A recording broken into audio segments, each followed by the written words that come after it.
नमस्कार मित्रांनो, स्वागत आहे तुमचं एनजे अकॅडमीच्या आपल्या यूट्यूब चॅनलमध्ये. मित्रांनो, आपण महा टी परीक्षेसाठी बालमानसशास्त्र व अध्यापनशास्त्राचा अतिशय महत्त्वपूर्ण, अतिशय इम्पॉर्टंट असा व्हिडिओ पाहत असतो. आजच्या आपल्या लेक्चरमध्ये आज आपण महा टी परीक्षेसाठी अतिशय इम्पॉर्टंट अशी संभाव्य प्रश्नपत्रिका पाहणार आहोत. आणि ही आपली संभाव्य प्रश्नपत्रिका किती नंबरची असणार आहे, तर ती 4 नंबरची असणार आहे. मग याच्या अगोदरच्या तुम्ही पाहिले नसते तर तुम्हाला त्या सुद्धा पाहून घ्यायच्या आहे. ठीक आहे. आता आजची जी आपली प्रश्नपत्रिका आहे ही कोणत्या पेपरसाठी इम्पॉर्टंट असणार आहे, तर ती पेपर 1 साठी इम्पॉर्टंट असणार आहे. त्याचबरोबर पेपर 2 साठी सुद्धा काय असणार आहे, अतिशय महत्त्वपूर्ण असणार आहे. कारण तुमचा पेपर 1 असो किंवा पेपर 2 असो, दोन्ही पेपरसाठी बालमानसशास्त्र व अध्यापनशास्त्र हा विषय काय आहे, कंपल्सरी आहे. त्याच्यानंतर मी तुमच्या नियमितपणे कमेंट वाचत असतो. कालच्या लेक्चर खाली 2-4 लोकांच्या कमेंट आल्या होत्या की सर टी परीक्षेचा अभ्यासक्रम बदलला आहे किंवा पॅटर्न बदलला आहे का, अशी आम्ही पेपरमध्ये बातमी पाहिली. तर मित्रांनो, तुम्हाला एक गोष्ट सांगतो, पेपरमधल्या बातमीला काडीचीही किंमत नसते. जर समजा अभ्यासक्रम बदलला असता, पॅटर्न बदलला असता, तर परीक्षा कोण घेते, तर महा टी परीक्षा कोण घेते, तर महाराष्ट्र राज्य परीक्षा परिषद घेते. मग जर अभ्यासक्रम बदलला असता, पॅटर्न बदलला असता, तर सगळ्यात आधी नोटिफिकेशन कुणाचं आलं असतं, तर ते आलं असतं परीक्षा परिषदेची. काय आली असती, PDF स्वरूपामध्ये काय आलं असतं, वेबसाईटवरती नोटिफिकेशन आलं असतं. आधी नोटिफिकेशन आलं असतं आणि त्याच्यानंतर काय झाली असती, पेपरला बातमी आली असती. ठीक आहे. हे पेपरचे जे काय पत्रकार असतात बातम्या देणारे, ते काय शाळे नसतात. बरेचसे पत्रकार असतात, मी त्यांना चॅलेंज देऊन सांगतो की त्यांनी टी परीक्षा आणि टॅट परीक्षा या दोन्ही मधला फरक सांगावा. ठीक आहे. आणि मग पेपरला बातम्या द्यावात की बाबा अभ्यासक्रम बदलला आहे की नाही बदलला. ठीक आहे. अभ्यासक्रम बदलला हे कशावरून ठरवायचं, तर परीक्षा परिषदेकडून आलेल्या नोटिफिकेशनवरून किंवा परीक्षा परिषदेच्या आलेल्या सूचनावरून ठरवायचं. खात्री नसेल तर महा टी परीक्षा परिषदेची साईट आहे, त्याच्यावरती जाऊन एकदा सिलेबस डाउनलोड करून पहा किंवा आता लेटेस्ट अपडेट पहा की त्याच्यामध्ये कुठलंही त्यांचं सिलेबस संदर्भात नोटिफिकेशन आलेलं नाही. म्हणजेच 2013 पासून जो सिलेबस चालत आलेला आहे तोच सिलेबस काय असणार आहे, परीक्षेसाठी असणार आहे. कुठलाही बदल वगैरे त्याच्यामध्ये काहीही झालेलं नाही. ठीक आहे. फक्त त्या बातमीमध्ये सुद्धा काय होतं, हेडिंग होतं बदलला. आणि जर तुम्ही बातमी व्यवस्थित वाचली तर त्याच्यामध्ये काय होतं की पाठांतरावरचा भर कमी करून प्रश्न कसे असतील, उपयोजनात्मक प्रश्न असतील असं त्यांचं म्हणणं होतं. पण त्यांनी कदाचित पेपर व्यवस्थित पाहिलाच नव्हता. कारण आतापर्यंतचे जर महा टी परीक्षेचे जर पेपर पाहिले आणि त्याच्यामधला मानसशास्त्र विषय पाहिला किंवा इतरही विषय पाहिला तर 50% प्रश्न काय आहेत, पाठांतरावरती आहेत. आणि 50% प्रश्न हे कशा स्वरूपाचे असतात, उपयोजनात्मक असतात. म्हणजे संकल्पनेवरती प्रश्न विचारले जातात. ठीक आहे. पहिल्यापासून तोच पॅटर्न आहे, फक्त पेपरवाल्यांनी बातमी आत्ता दिली. ठीक आहे, काही हरकत नाही. बघूया मग पहिला प्रश्न पहा. थॉर्नडाईकच्या उपपत्तीनुसार एखाद्या विषयाचा सराव वारंवार केल्याने तो दृढ होतो, याला कोणता नियम म्हणतात. बघा कोणता नियम, तर एखाद्या विषयाचा सराव कसा केला, वारंवार केल्याने तो काय होतो, तो विषय किंवा तो घटक दृढ होतो, याला कोणता नियम म्हणतात. मग ऑप्शन दिलेत पहा, सज्जतेचा नियम, सरावाचा नियम, परिणामाचा नियम आणि बहुप्रतिसादाचा नियम. मग याला कोणता नियम म्हणतात, तर याला सरावाचा नियम म्हणतात. आणि हे नियम कोणी मांडलेले आहेत बाबा, तर हे नियम मांडलेले आहेत थॉर्नडाईकने. कोणी मांडलेले आहेत, थॉर्नडाईकने नियम मांडलेले आहेत. थॉर्नडाईकने त्याच्या कोणत्या उपपत्तीमध्ये अध्ययन विषयक नियम मांडले आहेत.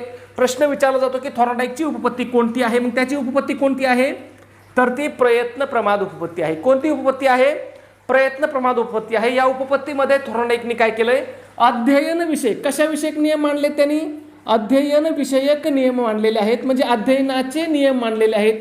आणि अध्ययनाचे त्याने किती नियम मांडलेत, तर अध्ययनाचे त्याने एकूण 3 नियम मांडलेत. किती नियम मांडलेत, 3 मांडलेत. मग त्या 3 मधला पहिला नियम कोणता आहे, तर तो आहे सज्जतेचा नियम. त्याच्यानंतर 3 मधला दुसरा नियम आहे सरावाचा नियम आणि तिसरा नियम आहे परिणामाचा नियम. हे तिन्ही नियम तुम्हाला तोंडपाठ ठेवायचे आहेत, कारण याच्यावरती परीक्षेमध्ये वारंवार आपल्याला म्हणजे जवळपास दरवर्षी या थॉर्नडाईकवरती एक प्रश्न आपल्याला परीक्षेमध्ये विचारलेलाच आहे. एक तर पेपर 1 ला विचारला जातो किंवा पेपर 2 ला विचारला जातो. दोन्हीपैकी एका पेपरला काय केलं जातो, याच्यावरती आपल्याला 100% परीक्षेत प्रश्न विचारले जातात. ठीक आहे. मग तुम्हाला लक्षात काय ठेवायचंय, थॉर्नडाईकची उपपत्ती कोणती आहे, तर त्याची उपपत्ती आहे प्रयत्न प्रमाद. आणि या प्रयत्न प्रमाद उपपत्तीमध्ये त्याने काय केलंय, अध्ययन विषयक काही नियम मांडलेत. अध्ययन विषयक त्याने किती नियम मांडलेत, 3 नियम मांडलेत. मग त्या 3 मधला पहिला नियम आहे सज्जतेचा, दुसरा आहे सरावाचा आणि तिसरा आहे परिणामाचा नियम. ठीक आहे. एवढं लक्षात ठेवा, तुमचा 1 मार्क काय होणार परीक्षेमध्ये 100% परिपूर्ण होऊन जाणार. ठीक आहे. पुढे जाऊया. दुसरा प्रश्न पहा.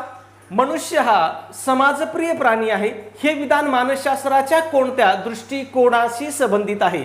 बघा, मनुष्य हा कसा प्राणी आहे, तर समाजप्रिय प्राणी आहे. आणि हे विधान काय सांगितलं की मानसशास्त्राच्या कोणत्या दृष्टिकोनाशी संबंधित आहे? बघा बरं, तुम्ही जर प्रश्न व्यवस्थित वाचला आणि पर्याय व्यवस्थित वाचले, बघा, वर्तवणूक, बोधनात्मक, संरचनावाद आणि सामाजिक सांस्कृतिक. बघा, मनुष्य कसा प्राणी आहे?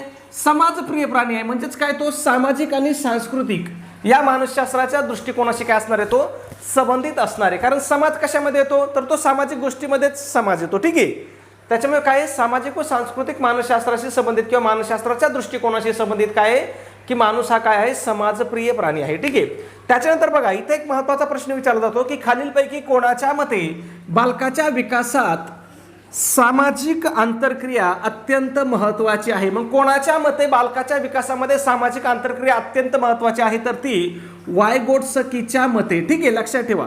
इथं दुसरा प्रश्न असा विचारला जातो की वायगोट्स्कीच्या मते बालकाच्या विकासामध्ये खालीलपैकी कोणती आंतरक्रिया अत्यंत महत्त्वाची आहे? मग कोणती आंतरक्रिया अत्यंत महत्त्वाची आहे? तर सामाजिक आंतरक्रिया काय आहे, महत्त्वाची आहे. कशामध्ये महत्त्वाची आहे? कोणाच्या विकासामध्ये महत्त्वाची आहे सामाजिक आंतरक्रिया? तर ती बालकाच्या विकासामध्ये महत्त्वाची आहे. ठीक आहे, म्हणजे कसाही प्रश्न फिरू द्या, काही हरकत नाही. पुढे बघा, कोहलरबर्गच्या नैतिक विकास उपपत्तीनुसार दंड व आज्ञापालन ही अवस्था कोणत्या पातळीत येते? कोणती अवस्था? तर दंड व आज्ञापालन ही जी अवस्था आहे, ही अवस्था कोणत्या पातळीवरती येते असं आपल्याला विचारलंय. मग ही कोणत्या पातळीवरती येते? तर पूर्व प्रथागत ही जी अवस्था आहे किंवा ही जी पातळी आहे त्याच्यावरती ही अवस्था येते. कोणती अवस्था? दंड व आज्ञापालन अवस्था. मग या ठिकाणी तुम्हाला लक्षात ठेवायचंय, ही जी पहिली पातळी आहे याच्यामध्ये काय पहा, मूल कशामुळे शिकते? बघा, तर केवळ शिक्षा. काय? केवळ शिक्षा टाळण्यासाठी किंवा बक्षिसासाठी काय करते? नियमांचं पालन करते. आणि हे कोणत्या अवस्थेमध्ये सांगितलंय त्यांनी? तर पहिल्या पातळीमधली जी पूर्व प्रथागत अवस्था आहे त्याच्यामध्ये सांगितलंय. कोणी सांगितलंय? तर कोहलरबर्गनी. कोणी? कोहलरबर्गनी. आणि कोहलरबर्गची उपपत्ती कोणती आहे हाही प्रश्न विचारू शकतात. मग कोहलरबर्गची उपपत्ती कोणती आहे? तर नैतिक विकास उपपत्ती आहे. ठीक आहे, प्रश्न परीक्षेमध्ये विचारू शकतात पुन्हा. ठीक आहे, पुढे जाऊया. 4 नंबर, खालीलपैकी कोणते अभिरुचीचे वैशिष्ट्य नाही? आता काय विचारलंय? अभिरुचीचं वैशिष्ट्य कोणतं नाही असं विचारलंय. अभिरुची म्हणजे काय? तर अभिरुची म्हणजे आवड. अभिरुची म्हणजे काय? आवड. मग बघा बरं, आवडीचं वैशिष्ट्य कोणतं नसणार आहे? बघा बरं, आपण वाचूया सगळे पर्याय. बघा, अभिरुची ही जन्मजात असू शकते. बरोबर आहे, अभिरुची जन्मजात असू शकते. एखाद्या गोष्टीची आवड आपण म्हणत नाही का त्याला पहिल्यापासूनच त्या गोष्टीची आवड आहे, लहानपणापासूनच. ठीक आहे, म्हणजे अभिरुची ही जन्मजात असू शकते. पुढे बघा, अभिरुची ही स्थिर नसते. अभिरुची ही स्थिर नसते, हे सुद्धा काय बरोबर आहे. अभिरुची स्थिर नसते. अभिरुची काय? प्रत्येक वेळेस बदलत असते. म्हणजे तो समजा प्राथमिक शाळेत असताना त्याला एखादा खेळ आवडत असेल किंवा एखादी गोष्ट आवडत असेल, त्याच्यानंतर तो जर समजा माध्यमिक शाळेमध्ये गेला तर त्याला तिसरीच गोष्ट आवडत असते आणि कॉलेजला गेलो तर त्याला वेगळीच गोष्ट आवडत असते. म्हणजे अभिरुची काय असते? तर अभिरुची ही स्थिर नसते, ती काय असते? बदलत असते, नियमितपणे बदलत असते. म्हणजे आपल्या वयोगटानुसार किंवा विकासाच्या अवस्थेनुसार काय प्रत्येकाची आवड निवड बदलत असते. ठीक आहे, म्हणून ती स्थिर नसते. पुढे बघा, अभिरुचीचा बुद्धिमत्तेशी थेट संबंध नसतो. हे सुद्धा विधान बरोबर आहे. हे सुद्धा अभिरुचीचं वैशिष्ट्य आहे. मग आपल्याला विचारलं होतं की वैशिष्ट्य नाही कोणतं? मग अभिरुची केवळ अनुवांशिक असते. हे काय आहे या ठिकाणी? अभिरुचीचं वैशिष्ट्य नाही. मग अभिरुचीचे वैशिष्ट्य लक्षात ठेवायचे. तर अभिरुची ही काय? जन्मजात असू शकते. अभिरुची ही काय? स्थिर नसते, म्हणजे ती नेहमी बदलत असते. अभिरुचीचा बुद्धिमत्तेशी थेट संबंध नसतो, हे लक्षात ठेवायचं. पुढचा प्रश्न देताना कदाचित असं सुद्धा देऊ शकतात की अभिरुचीचा बुद्धिमत्तेशी थेट संबंध असतो. हे वाक्य बरोबर आहे की चुकीचं आहे? मग लक्षात ठेवायचे, अभिरुचीचा बुद्धिमत्तेशी कुठलाही संबंध नसतो. बुद्धिमत्ता आणि अभिरुची ह्या काय दोन वेगळ्या संकल्पना आहेत. मग अभिरुची ही कशी असते बघा, तर ही जन्मजात पण असते आणि संपादित सुद्धा असते. म्हणजे संपादित म्हणजेच काय? नंतर मिळवलेली, अशा दोन्ही प्रकारची असते. ठीक आहे, जन्मजात काही गोष्टीची आवड असते, काही गोष्टीची आवड आपल्याला काय होते नंतर सुद्धा लागू शकते किंवा अभिरुची त्याच्यामध्ये निर्माण होऊ शकते. पुढे पहा 5 नंबर, पियाजेच्या उपपत्तीनुसार कोणत्या अवस्थेत मूल अतिंद्रिय विचार, त्यालाच काय म्हणतात?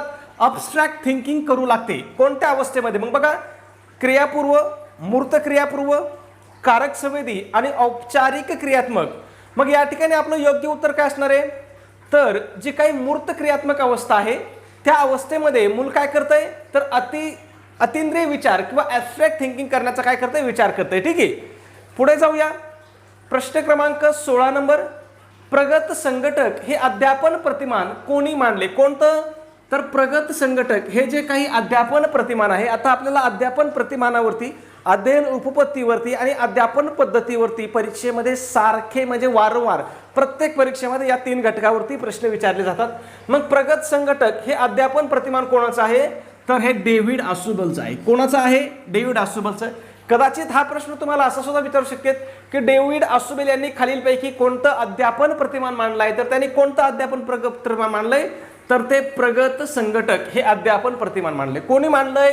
डेव्हिड आसुबलनी. आणि त्याच्यात काय सांगितलं त्यांनी पहा, तर माहितीचे सुव्यवस्थित सादरीकरण करण्यासाठी आणि पूर्वज्ञानाशी संबंध जोडण्यासाठी काय केलं जातं? हे प्रतिमान वापरलं जातं. म्हणजे कोणतं प्रतिमान? तर प्रगत संघटक प्रतिमान. प्रश्न विचारू शकतात की प्रगत संघटक प्रतिमान कशासाठी वापरलं जातं? तर कशासाठी? माहितीचं व्यवस्थित, सुव्यवस्थित म्हणा किंवा व्यवस्थित म्हणा, सादरीकरण करण्यासाठी आणि पूर्वज्ञानाशी संबंध जोडण्यासाठी काय प्रगत संघटक प्रतिमान वापरलं जातं. प्रगत संघटक प्रतिमान कोणी मांडलंय? तर ते डेव्हिड आसुबेलने मांडलेलं आहे. पुढे जाऊया. प्रश्न क्रमांक 7. दिव्यांग मुलांसाठी समावेशित शिक्षण म्हणजे काय? ह्या समावेशित शिक्षणावरती किंवा सर्वसमावेशक शिक्षणावरती आपल्याला खूप वेळेस प्रश्न परीक्षेत विचारलेले आहेत. मग त्यांना वेगळ्या शाळेत शिकवणे. बघा, वेगळ्या शाळेत जर शिकवलं तर समावेशित शिक्षण होईल का? नाही होणार. त्यांना सामान्य मुलासोबत एकाच वर्गात शिक्षण देणे म्हणजेच काय, त्यालाच काय म्हणतो आपण? समावेशित शिक्षण म्हणतो किंवा सर्वसमावेशक शिक्षण म्हणतो. ठीक आहे, पुढे जाऊया. प्रश्न पाहण्या अगोदर एक छोटीशी पण अतिशय महत्त्वाची अशी सूचना. मित्रांनो, आपण महा टीईटी परीक्षेसाठी अतिशय इम्पॉर्टंट, अतिशय महत्त्वपूर्ण अशी टेस्ट सिरीज या ठिकाणी आपण सुरू केलेली आहे. आपल्या टेस्ट सिरीजचं वैशिष्ट्य आहे की आपली जी ही टेस्ट सिरीज आहे ही तुमच्या महा टीईटीच्या संपूर्ण अभ्यासक्रमावरती आधारित असणार आहे. मग यामध्ये तुम्हाला काय भेटेल? तर 10 टेस्ट पेपर भेटतील. त्याचबरोबर तुम्हाला आतापर्यंत झालेल्या महा टीईटीच्या सर्व प्रश्नपत्रिका भेटतील. आणि या सर्व प्रश्नपत्रिका तुम्हाला कशा भेटतील? तर त्या तुम्हाला उत्तरासहित भेटतील. म्हणजे त्यासोबत तुम्हाला काय भेटेल? उत्तर सूची सुद्धा भेटेल त्या प्रश्नपत्रिकेची. मग तुम्हाला याला त्याला विचारण्याची गरज लागणार नाही. आणि या प्रश्नपत्रिका आतापर्यंत झालेल्या म्हणजेच कधीपासून झालेल्या? तर परीक्षा तुम्हाला माहिती आहे, टीईटी परीक्षा कधीपासून चालू झाली होती? 2013 पासून. मग 2013 पासून आतापर्यंत झालेल्या पेपर 1च्या सगळ्या प्रश्नपत्रिका आणि पेपर 2च्या सुद्धा काय केल्या जातील? सगळ्या प्रश्नपत्रिका तुम्हाला उत्तर सूची सहित पाठवल्या जातील. ठीक आहे, त्याचबरोबर याच्यासोबत तुम्हाला अभ्यास करण्यासाठी आपण फ्रीमध्ये अतिशय IMP नोट्स देतोय. मग यामध्ये मराठी असेल, हिंदी असेल, इंग्रजी असेल, मानसशास्त्र, इतिहास, भूगोल, गणित, बुद्धिमत्ता हे तुमचे महा टीईटीचे सगळे विषयाच्या नोट्स तुम्हाला या ठिकाणी दिल्या जातील. त्याचबरोबर तुम्हाला माहिती आहे की महा टीईटी परीक्षेमध्ये इयत्ता 4थी पासून 8वी पर्यंतचे जे काही शालेय पुस्तक आहेत त्याच्यामधले सुद्धा आपल्याला भरपूर सारे प्रश्न विचारले जातात. मग त्या सगळ्या पुस्तकांच्या सुद्धा अतिशय इम्पॉर्टंट, अतिशय महत्त्वपूर्ण नोट्स तुम्हाला दिल्या जातील. मग त्यामध्ये 4थी ते 8वीचा इतिहास असेल, भूगोल असेल, राज्यशास्त्र असेल, विज्ञान असेल, या सगळ्या विषयाच्या अतिशय इम्पॉर्टंट नोट्स तुम्हाला दिल्या जातील. मग परीक्षेमध्ये जर तुम्ही एवढ्याच परीक्षेचा किंवा एवढ्याच अभ्यासाचा जर अभ्यासक्रम करून गेले तर तुम्हाला किती मार्क पडतील? तर त्या ठिकाणी तुम्हाला 100% 100 पेक्षा जास्त मार्क काय होतील? हमखास मिळतील, म्हणजे नक्की मिळतील. ठीक आहे, मग याची किंमत किती मित्रांनो? तर फक्त 200 रुपये किंमत आहे. त्याच्यामध्ये सुद्धा विद्यार्थ्याच्या मागे सुद्धा आपली ऑफर चालू आहे.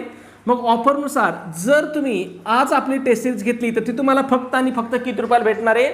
139 रुपयाला भेटणार आहे. मग हे 139 रुपये पाठवण्यासाठी तुम्हाला काय करायचं? तुम्हाला व्हॉट्सअपला मेसेज करायचा आहे. आपला व्हॉट्सअप नंबर कोणता आहे? 77 75 88 12 88 हा आपला व्हॉट्सअप नंबर आहे. पुन्हा एकदा सांगतो, 77 75 88 12 88 हा आपला व्हॉट्सअप नंबर आहे. या नंबरवरती तुम्हाला मेसेज करायचा आहे की सर आम्हाला स्कॅनर पाठवा किंवा QR कोड पाठवा, असा तुम्हाला मेसेज करायचा आहे. तुम्हाला स्कॅनर पाठवलं जाईल, त्याच्यावरती तुम्हाला 139 रुपये पाठवायचे. स्कॅनरवरती का पैसे पाठवायचे? तर स्कॅनरवरती पैसे पाठवणं सोपं असतं, सुरक्षित असतं आणि आपले पैसे चुकून दुसऱ्याच व्यक्तीला जाण्याचा धोकाही त्या ठिकाणी राहत नाही. त्याच्यानंतर ज्यांना स्कॅनरवरती पैसे पाठवण्यास अडचण येते त्यांनी या नंबरवरती गुगल पे किंवा फोनपेला आपला नंबर आहे 96 89 14 36 या नंबरवरती जरी 139 रुपये पाठवले तरी चालेल. फक्त पैसे पाठवल्यानंतर तुम्हाला काय करायचं आहे? त्याचा एक स्क्रीनशॉट काढायचा आहे आणि तो स्क्रीनशॉट काय करायचा आहे? व्हॉट्सअपला मला 77 75 88 12 88 या नंबरवरती काय करायचं आहे? पाठवून द्यायचं आहे. व्हॉट्सॲपवरती तुमचा स्क्रीनशॉट मिळाल्याबरोबर 5 मिनिटाच्या आतमध्ये तुम्हाला संपूर्ण स्टडी मटेरियल व्हॉट्सॲपवरतीच PDF फाईलच्या स्वरूपामध्ये काय केलं जाईल, पाठवून दिलं जाईल. ठीक आहे, पुढे जाऊया. प्रश्न क्रमांक 8 बघा. एखाद्या घटनेचा राग दुसऱ्याच निरपराध व्यक्तीवर काढणे याला कोणते संरक्षण यंत्रणा म्हणतात. बघा, कधी कधी काय होतं, आपल्याच्या डोक्यामध्ये राग काय असतो, दुसऱ्या एखाद्या घटनेचा राग असतो, दुसरं कोणी आपल्याला वरिष्ठ बोललेलं असतं त्याचा राग असतो, आणि तो राग आपण कुठं जाऊन काढतो, तर दुसऱ्या एखाद्या व्यक्तीवरती. म्हणजे समजा आज मी शाळेमध्ये आहे, माझं मुख्याध्यापकाची काहीतरी वाद झाला, चिडचिड झाला, किंवा शाळेमध्ये एक पालक आलते त्यांच्याशी काहीतरी चिडचिड झाली, आणि त्याचा राग मी कुठं जाऊन काढला, घरी गेल्यावर बायको पोरावर त्याचा राग जाऊन काढला. असं होतं, म्हणून मी सांगतोय. तर मग या रागाला ही कोणती संरक्षण यंत्रणा म्हणतात, तर याला काय म्हणतात, याला विस्थापन म्हणतात. काय म्हणतात, विस्थापन म्हणतात. मग याच्यामध्ये काय होतं पहा, तर मूळ उद्दिष्टावरचा राग काढता येत नाही. का, तर मूळ उद्दिष्ट आपल्यापेक्षा काय असतंय, बलवान असतं, किंवा आपण त्या स्टेपला नसतो, त्याच्यापेक्षा आपण कनिष्ठ लेवलला असतो, म्हणून आपण कायद्याने बांधलेला असतो किंवा आपल्या नोकरीने बांधलेला असतो, म्हणून आपण मूळ उद्दिष्टावरती राग काढू शकत नाही. मग तो कधी कोणावर काढतो, तर तो राग आपण काय करतो, कमी शक्तिशाली व्यक्तीवर काढतो. त्याला काय म्हणतात, विस्थापन म्हणतात. म्हणजे बघा, जर तुम्ही आता आपल्या शाळेच्या क्षेत्रामध्ये किंवा सरकारी नोकरीमध्ये एवढा राग काढला जात नाही, पण जे खाजगी क्षेत्र आहेत बघा, सगळ्यात वरती कोण असतो, मॅनेजर असतो, त्याच्यानंतर इथं HR मॅनेजर असतो, आणि त्याच्या खाली कोण असतात, एम्प्लॉई असतात. ठीक आहे, मग बघा, हा जो बॉस आहे हा कोणाला, HR मॅनेजरला खवळतो, टार्गेट देतो, बाबा हे टार्गेट तुझं पूर्ण का नाही झालं, मग हा याला खवळतो. पण आता हा त्याच्या खालच्या लेवलला असतो, त्याच्यामुळे हा परत याला उलट खवळू शकतो का, नाही खवळू शकत. म्हणून हा काय करतो, याला खवळण्याऐवजी, याच्यावरती ओरडण्याऐवजी त्याच्या खालचे जे एम्प्लॉई आहेत त्यांना तो ओरडतो. म्हणजे पहा, राग खरा काय होता, इथून चालू झाला, हा याला ओरडला, पण यांनी याच्यावर ओरडता यांनी काय केला, तो राग दुसऱ्या व्यक्तीवर काढला. मग त्यालाच रागाचं काय म्हणतात, विस्थापन म्हणतात. म्हणजे आपण काय करतो, वरिष्ठ पातळीवरचा किंवा ताकदवान व्यक्तीवरती आलेला राग आपण काय करतो, कनिष्ठ पातळीवरती किंवा कमी ताकदवान व्यक्तीवरती तो राग काढतो, त्याला काय म्हणतात, विस्थापन म्हणतात. ठीक आहे, पुढे जाऊया. प्रश्न क्रमांक 9. मानसशास्त्रात प्रयत्न प्रमाद ही उपपत्ती कोणी मांडली. बघा, प्रयत्न प्रमाद म्हणजे थॉर्नडाईक जो आहे ना, त्याच्यावरती भरपूर प्रश्न विचारले जातात. मग प्रयत्न प्रमाद उपपत्ती कोणाची आहे, तर ती थॉर्नडाईकची आहे. प्रश्न इथं अजूनही विचारला जातो की प्रयत्न प्रमाद उपपत्तीमध्ये थॉर्नडाईकने कोणत्या प्राण्यावर प्रयोग केला. मग त्याने कशावरती प्रयोग केला होता, तर त्याने मांजरावरती प्रयोग केला होता. आणि या प्रयोगातून त्याने काय सिद्ध केलं, तर या प्रयोगातून त्याने सिद्ध केलं की चुका करत करत काय, प्रत्येक जीव किंवा प्रत्येक व्यक्ती काय, चुका करत करत शिकत असतो. म्हणून त्यांनी उपपत्ती कोणती मानली, प्रयत्न प्रमाद. या प्रयत्न प्रमादला जर तुम्ही इंग्लिशमध्ये ट्रान्सफर केलं काय म्हणतात, त्याला पहा, ट्रायल आणि इरर. ट्रायल आणि इरर म्हणजेच काय, ट्रायल म्हणजे काय, प्रयत्न, आणि इरर म्हणजे काय, चुका. म्हणजेच काय, मनुष्य किंवा इतर प्राणी काय होतात, चुका करता करता काय होतात, शिकत असतात. असा सिद्धांत कोणी मांडला, थॉर्नडाईकनी मांडला. कशावर प्रयोग केला, त्यासाठी त्यांनी मांजरावरती प्रयोग केला. कोणत्या उपपत्तीमध्ये, प्रयत्न प्रमाद उपपत्तीमध्ये. ठीक आहे, पुढे बघा 10 नंबर. अध्यापन प्रक्रियेत विद्यार्थी हा कोणता घटक आहे. मग स्वतंत्र घटक आहे की आश्रित घटक आहे, तर विद्यार्थी हा या ठिकाणी कसा घटक आहे, आश्रित घटक आहे. प्रश्न विचारला जातो, अध्यापन प्रक्रियेमध्ये विद्यार्थी कसा घटक आहे, तर आश्रित घटक आहे. आणि स्वतंत्र घटक कोण आहे, अध्यापन पद्धतीमध्ये स्वतंत्र घटक कोण असतो अध्यापन प्रक्रियेमध्ये, तर शिक्षक हा स्वतंत्र घटक असतो. ठीक आहे, मग शिक्षकाला काय म्हणतात, तर शिक्षकाला स्वतंत्र चल म्हणतात. काय म्हणतात, शिक्षकाला स्वतंत्र चल म्हणतात. आणि विद्यार्थ्याला काय म्हणतात, विद्यार्थ्याला आश्रित चल म्हणतात. ठीक आहे, महत्वाचं आहे, परीक्षेत आपल्याला या स्वतंत्र चलावरती आणि आश्रित चलावरती वारंवार प्रश्न विचारलेले आहेत. मग सोपं आहे बघा, शिक्षक काय आहे, स्वतंत्र चल आहे, आणि विद्यार्थी हा काय आहे, आश्रित चल आहे. का विद्यार्थी आश्रित चल आहे, तर विद्यार्थी कोणावर अवलंबून असतो, शिक्षकावरती आणि अभ्यासक्रमावरती अवलंबून असतो, म्हणून त्याला काय म्हणतात, आश्रित चल म्हणतात. पुढे जाऊया 11 नंबर. बुद्धिमत्ता ही अनेक घटकांची मिळून बनलेली असते. हा बहुघटक सिद्धांत कोणी मांडला. हा जो बहुघटक सिद्धांत आहे ना मित्रांनो, याच्यामध्ये आतापर्यंत जे TET परीक्षा झाल्यात ना, याच्यामध्ये कमीत कमी 10 वेळेस प्रश्न विचारला या बहुघटक सिद्धांतावरती. एवढा महत्वाचा हा सिद्धांत आहे. मग हा कोणी मांडलेला आहे, तर हा एडवर्ड गार्डनरनी मांडलेला आहे. कोणी मांडलेला सिद्धांत आहे, गार्डनरनी मांडलेला सिद्धांत आहे, बहुघटक सिद्धांत आहे. आणि हा कशाचा सिद्धांत आहे, तर त्या सिद्धांतामध्ये तो काय म्हटलाय, बुद्धिमत्ता ही काय, अनेक घटकांनी मिळून बनलेली असते. आणि त्याने बुद्धिमत्तेचे किती घटक सांगितलेत, तर 8 ते 9 प्रकारच्या वेगवेगळ्या बुद्धिमत्ता सांगितलेत किंवा बुद्धिमत्तेचे घटक सांगितलेत. कोणी, गार्डनरने. ठीक आहे, कोणत्या सिद्धांतामध्ये, तर त्याच्या बहुघटक सिद्धांतामध्ये. पुढे पहा 12 नंबर, बाल्य अवस्थेतील मुलामध्ये खालीलपैकी कोणती प्रवृत्ती सर्वाधिक असते? कोणामध्ये? बाल्य अवस्थेतील जे मुलं आहेत त्यांच्यामध्ये कोणती प्रवृत्ती सर्वाधिक असते पहा. मग ती जिज्ञासू असतात, नैराश्य असतंय की तर्कसंगत विचार असतंय की एकांतवाद असतोय?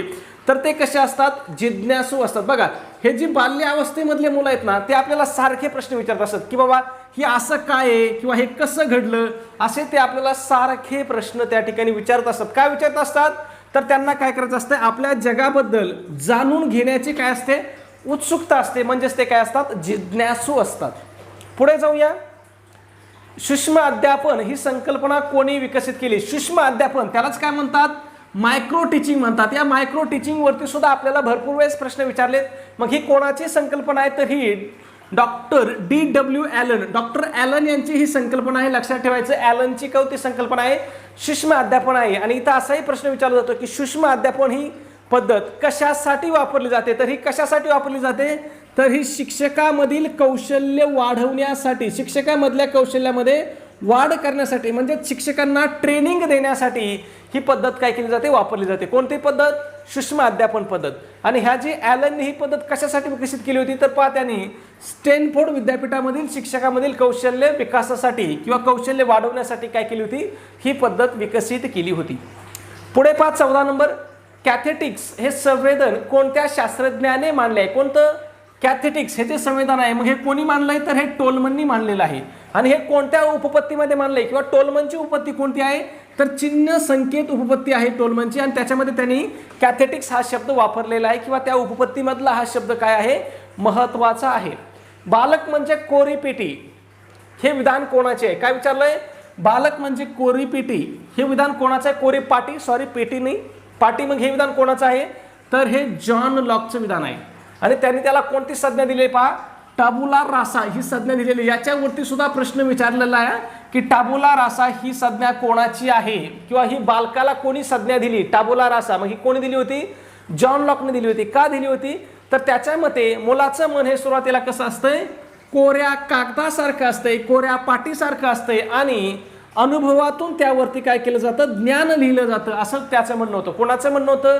जॉन लॉकचं. म्हणून त्याने बालकाला कोरी पाटी ही संकल्पना वापरलेली आहे. पुढे पहा 16 नंबर, अध्ययन अक्षमता असलेल्या मुलामध्ये प्रामुख्याने काय आढळते? मग ह्या ज्या अध्ययन अक्षमता आहेत ना यांच्यावरती सुद्धा आपल्याला वारंवार प्रश्न विचारलाय. मग अध्ययन अक्षमता असलेल्या मुलामध्ये काय आढळतं? तर ते माहिती प्रक्रिया करण्यास काय येतो? त्यांना अडथळा येतो. ठीक आहे.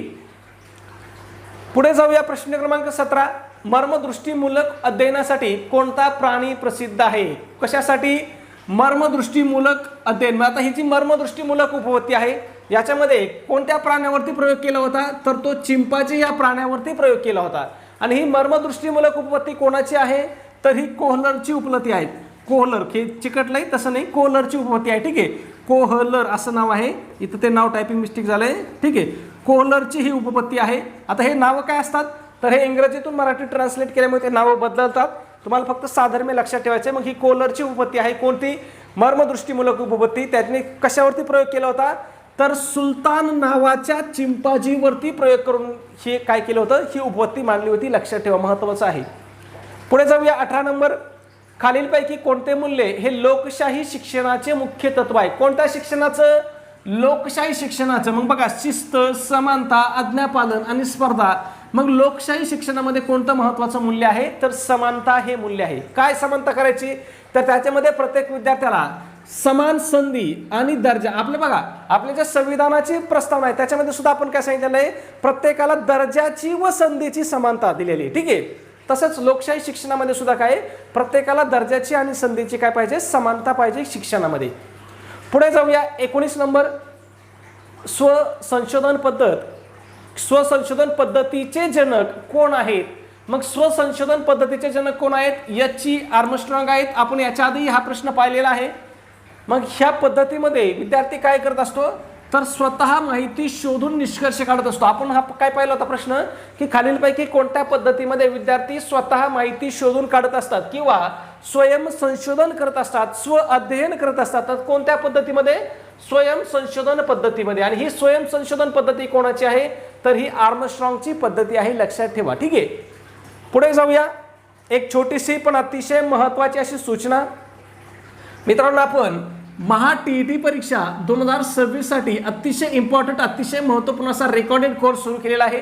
मग आपल्या या रेकॉर्डेड कोर्समध्ये तुमचे कोणते विषय शिकवले जातील, तर यासाठी महा टीईटीचे सगळ्यात महत्त्वाचे विषय बाल मानसशास्त्र व अध्यापनशास्त्र आणि मराठी व्याकरण हे विषय यामध्ये आपल्या बॅचमध्ये आपल्या कोर्समध्ये तुम्हाला शिकवले जातील. मग यामध्ये काय असेल तर तुम्हाला या दोन्ही विषयाचे प्रत्येक प्रकरणानुसार काय असतील लेक्चर असतील. मग यामध्ये तुमच्या बेसिक संकल्पना असतील, ॲडव्हान्स संकल्पना असतील, ह्या सगळ्या तुमच्या क्लिअर केल्या जातील. त्याच्यानंतर तुम्हाला प्रत्येक विषयाचे प्रकरणानुसार स्पेशल नोट्ससुद्धा दिल्या जातील आणि प्रत्येक विषयाच्या प्रकरणानुसार काय असतील ऑनलाईन टेस्टसुद्धा तुमच्या त्या ठिकाणी घेतल्या जातील. ठीक आहे. मग हे दोन विषय परीक्षेमध्ये किती मार्काला आहेत? 60 मार्काला आहेत. मग जर तुम्ही आपला कोर्स जॉईन केला तर 60 पैकी तुम्हाला त्या ठिकाणी 50 पेक्षा जास्त मार्काचे आपण काय करतोय हमी देतोय, म्हणजे गॅरंटी देतोय. म्हणजे तुम्हाला कमीत कमी किती मार्क मिळणार? 50 मार्क मिळणार. जास्तीत जास्त किती मिळणार? कुणाला 54 मिळतील, कुणाला 55 मिळतील आणि जास्तीत जास्त कुणाला 56 मिळतील. पण कमीत कमी 100% किती मार्क मिळणार? 50 मार्क तर 100% मिळणार, याची आपण काय करतोय त्या ठिकाणी गॅरंटी देतोय किंवा हमी देत आहोत. ठीक आहे. मग हा आपला कोर्स कोणासाठी उपयुक्त असणार आहे? तर ज्यांना महा टीईटीचा पेपर 1 द्यायचा आहे त्यांच्यासाठी उपयुक्त असणार आहे.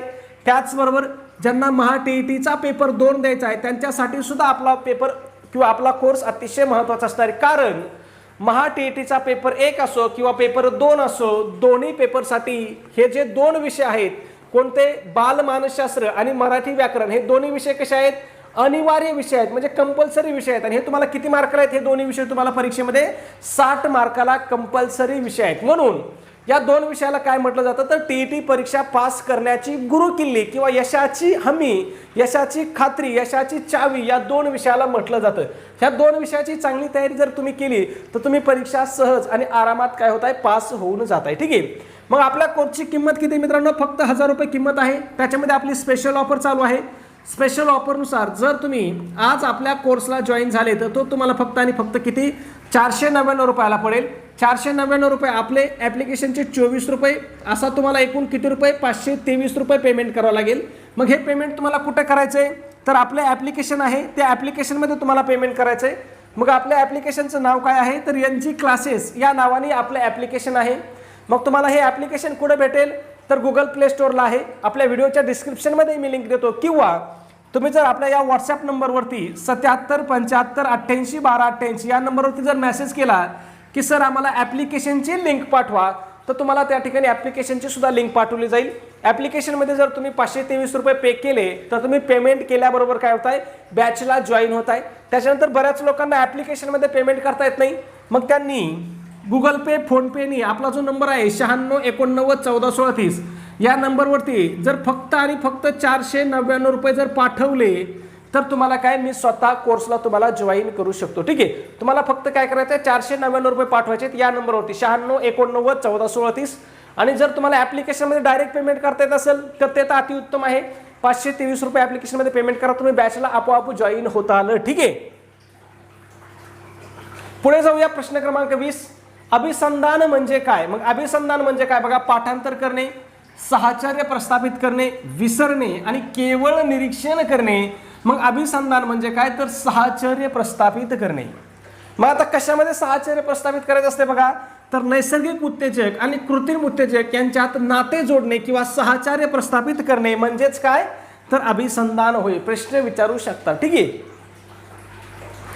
पुढचा प्रश्न आहे आपला 21 नंबर. काय विचारलं बघा या ठिकाणी? व्यक्तिमत्व मोजण्यासाठी शाईच्या डागांची चाचणी कोणी शोधली? मग ही जी शाईच्या डागाची चाचणी आहे ही कोणी शोधलेली आहे? तर ही हर्मन रोशार्क यांनी शोधलेली आहे. सॉरी. मग या ठिकाणी दुसरा आपल्याला असाही प्रश्न विचारला जातो की हर्मन रोशार्क यांनी शाईच्या डागांची चाचणी कशासाठी शोधली किंवा शाईच्या डागांची चाचणी कशासाठी वापरली जाते? तर ही कशासाठी वापरली जाते?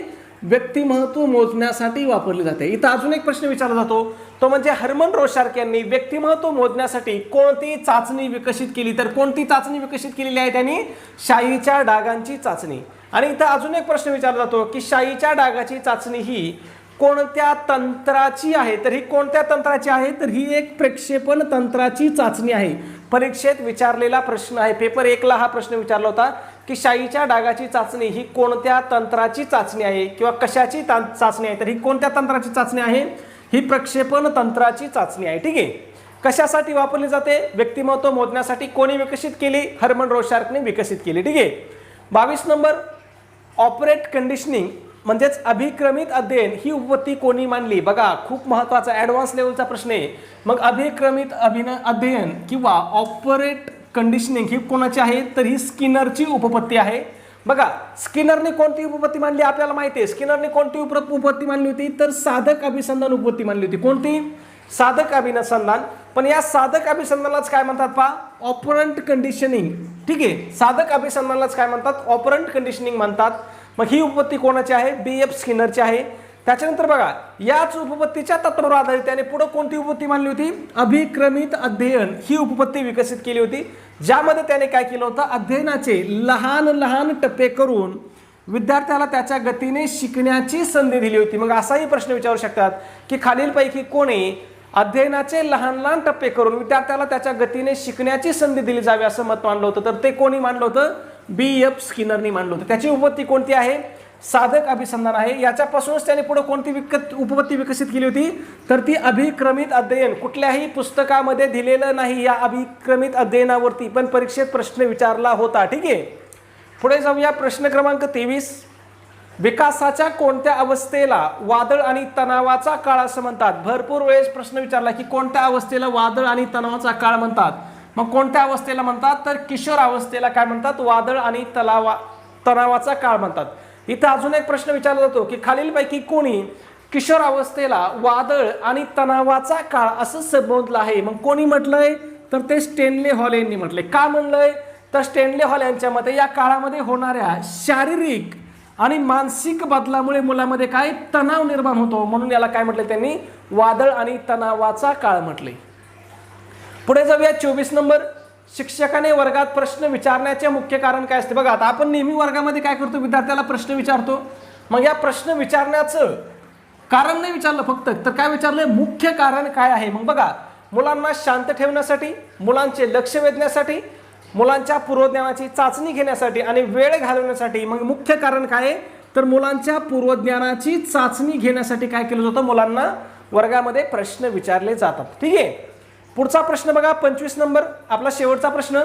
खालीलपैकी कोणती पद्धत विद्यार्थी केंद्रित नाही? आता काय विचारलंय? कोणती पद्धत विद्यार्थी केंद्रित नाही असं आपल्याला विचारलंय. मग या प्रश्नाचं उत्तर तुम्हाला काय करायचं? कमेंटमध्ये सांगायचंय. त्याच्यानंतर चॅनलला सबस्क्राईब केलं नसेल सबस्क्राईब करा. व्हिडिओ आवडला असेल तर एक लाईक करा.